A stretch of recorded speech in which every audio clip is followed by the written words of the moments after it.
Alam mo ba na isa ito sa pinakamatandang palaisipan sa mundo? Ano ba talaga ang nauna, itlog o manok?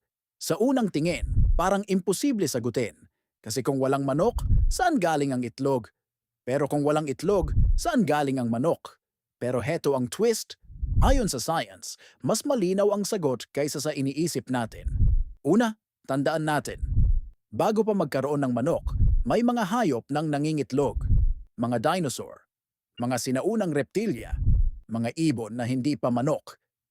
Sa paglipas ng milyon-milyong taon, nag-e-evolve ang mga species. May dalawang ibon na halos manok na pero hindi pa eksaktong manok ang nagparami.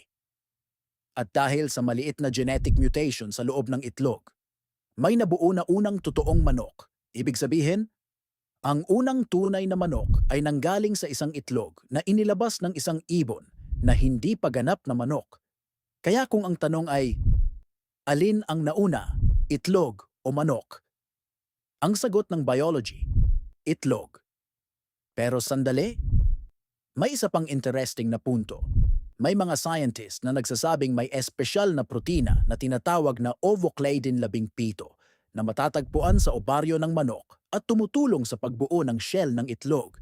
Ibig sabihin ba nito kailangan muna ang manok para magkaroon ng itlog? Hindi rin. Dahil ang tanong ay hindi chicken egg, kundi itlog sa pangkalahatan. At ang itlog ay milyon-milyong taon nang mas nauna kaysa sa manok. Kaya sa debate na ito, panalo ang itlog. Pero ikaw, ano sa tingin mo? May iba ka bang theory?